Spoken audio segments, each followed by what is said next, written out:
Segment 2, Gold and Black Live. First, thanks to Trent Johnson, who, for segment 1, and Trent is myagent.com. I want to thank our sponsors also, Triple X on the Hill, but on the level of Purdue tradition since 1929.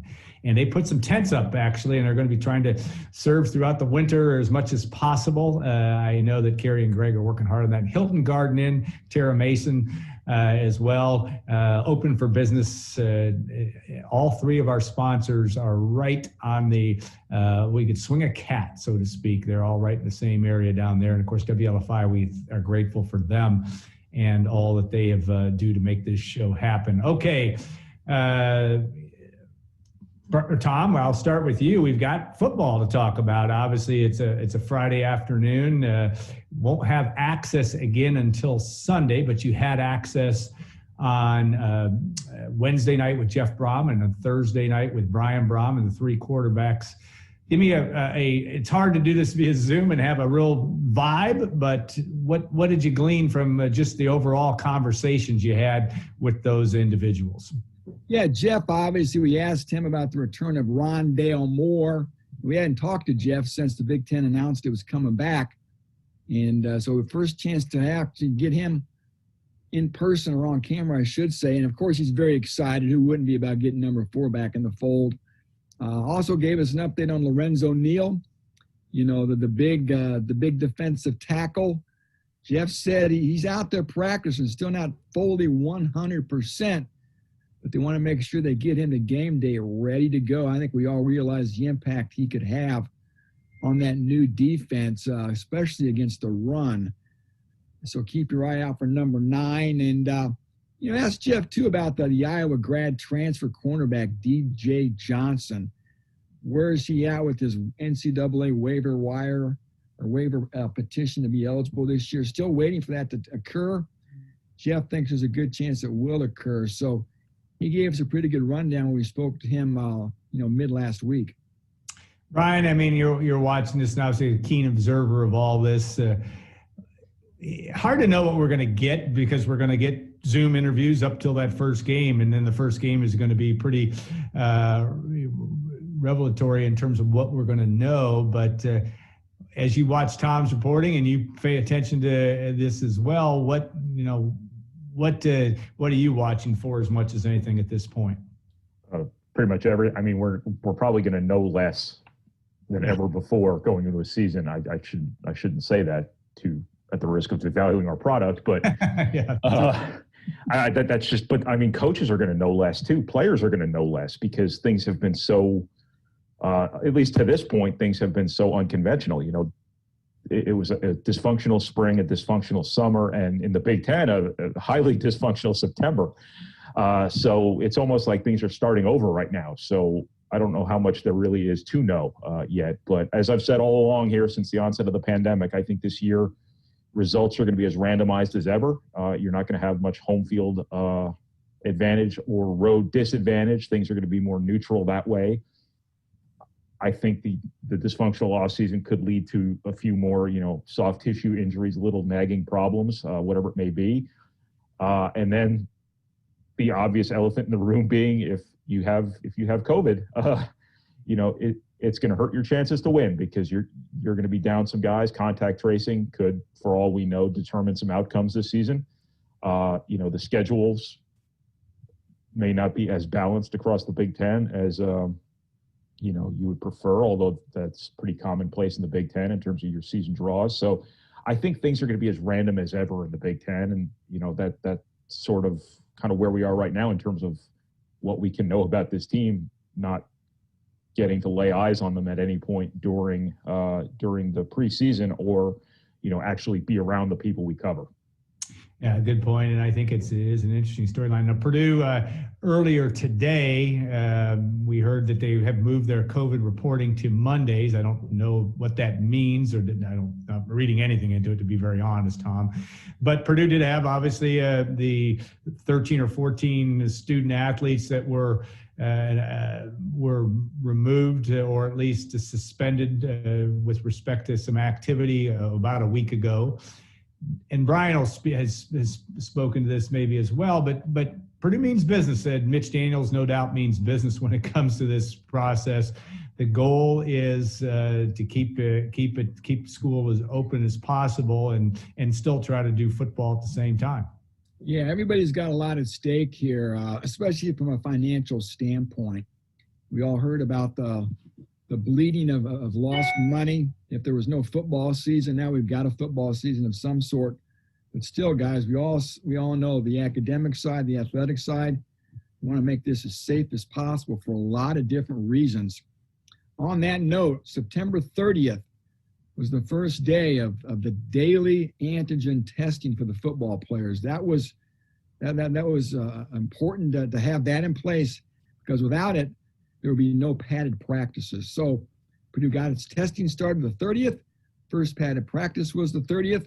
Off and away Purdue and the rest of the Big Ten schools are. So, again, they're going to try to sit on this as well as they can and control all the variables that they can. This daily testing is obviously going to be, it could be a game changer, a lot of people think. With that, it would eliminate the contact tracing, which, of course, knocks out so many players at a time. So everybody's got their fingers crossed. I know I think the Purdue staff is optimistic. And, again, Alan, we got to talk and start to get a feel for this team. And there's a sense of anticipation there moving forward. But again, we all hope that it can be done so safely and uninterrupted, because, guys, there are no off weeks. This is game 1 to game 9. If you miss a game, it's not going to be made up.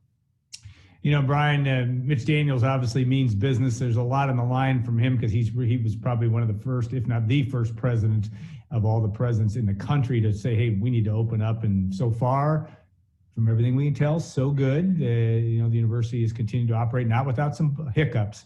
But these parties and all that kind of stuff is, again, it's all ties into trying not only to get through this football season, but to get through this semester. Yeah, I mean, higher education is $1 billion business. And I mean, socializing is part of the college experience. We all know that. It's important. It's part of why kids go off to college. It's to learn to live on their own, to learn to, interact with other people. And it's not necessarily fair that students are being asked to make the sort of social concessions they're being asked and required to make. But it's a pandemic, I mean, these are obviously uncharted waters we're in here. It sucks for everybody, everything we have to deal with to get through this pandemic. But that's part of the students' responsibility here, is to protect the university community at all costs. And, the university needs that dorm money, needs that tuition money to operate. In the case of Mitch Daniels, I think he has some personal legacy at stake here too, because he's been so outspoken about finding a way to make this work. And as you said, so far so good. And they're not going to jeopardize that by allowing 14 people in a dorm room to run the risk of a minor super spreader event. And I think that's probably a big part of the reason why the university presidents didn't want even a minimal amount of fans, general fans, students, whoever it may be, at the games. It's just, football is one thing, but the priority is always the operations of the university. And I don't think they want one to jeopardize the other. Whether that can be revisited at some point, that is conceivable. But as of right now, and I think it should always be this way, the priority is the operations of the university, because at the end of the day, these are universities before their football programs. Yeah, when you have the president of the United States and the first lady who's come down with COVID, and we, don't know the seriousness. It's serious by definition.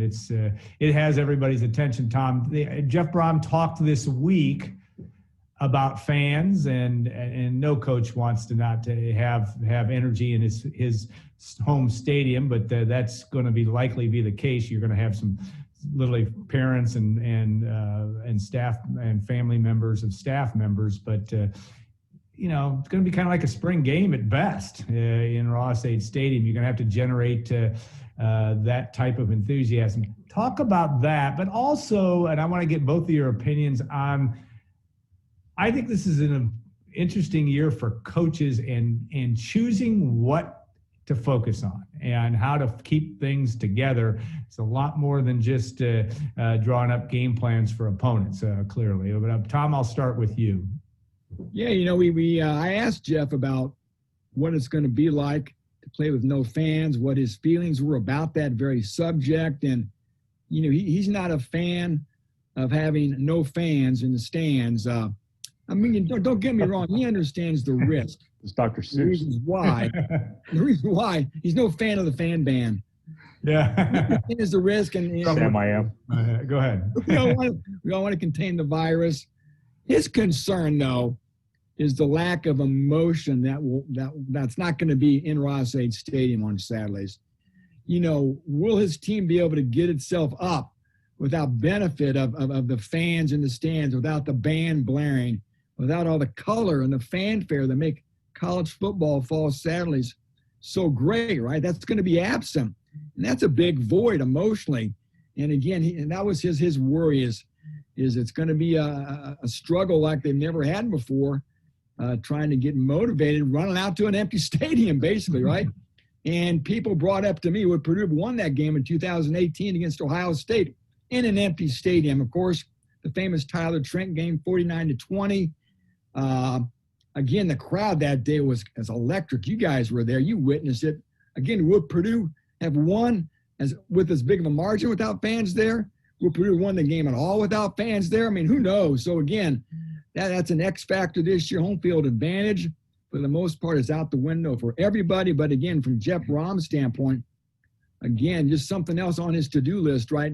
Making extra sure his players are charged up and motivated, running out of the tunnel and onto the field on Saturdays at Ross-Ade Stadium. Ryan, what do you make of the premium of good, there's always a premium of good coaching and good preparation, but, there's so many moving targets, some that we will have no clue about as ones that cover the teams, because we won't know who may have been, who's had COVID, what's gone on with that. But seems to me being able to build a better mousetrap, or at least better prepared mousetrap for your games could have a big effect this year, especially with being able to deal with a moving target. Yeah, I think that the coaches that have the most mature teams, or the coaches who can do their best to draw focus and draw energy out of their teams, are going to have an advantage, because what they always say about Penn State in basketball is the reason it's so hard to play there, even if Penn State typically isn't the best team in the Big Ten, is because the Bryce Jordan Center, being as empty as it often is, just sucks the life out of you. It's the reason in Big Ten basketball why when you play at like 1 o'clock on a Sunday or whatever it is, it's just hard to get going, because it's brunch, Yeah. And that's the sort of thing you're going to have to fight. The teams that go on the road that are best at overcoming all of the little hassles that go into just playing, whether that's sitting every other seat on the bus, whether that's cramming into a little locker room and some of you having to spill out into some other sort of area, however this is going to go. And obviously the testing is what the testing is, but I'm sure there's still going to be significant precautions in place. The teams that deal with a little annoyances the best, and the teams that are self-motivated and self-energized the best on their home fields, are going to have an advantage, because this does go both ways. Purdue, for example, isn't going to have its home field energy, but it's also not going to have to deal with Wisconsin's home field energy when they go to Madison. So this is a complete great equalizer in this sense, and it's going to come down to who can draw the most energy out of their teams. I would think this might be a little bit of an advantage for like a PJ Fleck, who is able to, one way or another, project his sort of manic nature onto his team sometimes. But that's going to be, an advantage for people like that, for teams like that don't necessarily need to hear people yelling their names and cheering for them to play their best. It is going to be a really unique, really randomized sort of deal. And again, as I said earlier, the results being as randomized as ever, who knows what goes into the week of preparation? Right. So much is going to go into just getting to the game, that who knows what that means for actually preparing for the game. So much is going to go on behind the scenes that we probably won't even know about. That's why I wrote way back months ago that this year the results may matter a little bit less than they ever have, just because the victory lies in just playing under these circumstances. I agree with that. And I think that's kind of where these coaches have and maybe players have kind of realized that as well.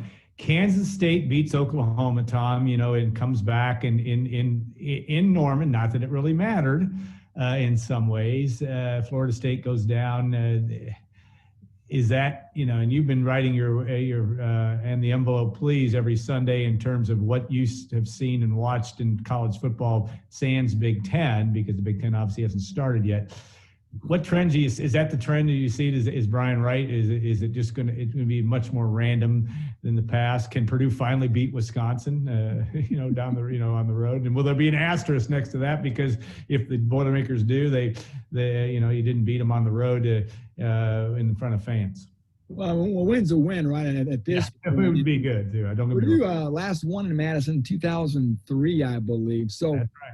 Yeah, we've seen some upsets. Louisiana went up and beat a ranked Iowa State team in the opener a few weeks ago as well. Louisiana's turned out to be a pretty good team, and on it goes. It's really hard to figure out, as Brian's tried to articulate, get your hands around this season, even as we wade into the fourth or fifth week, I believe.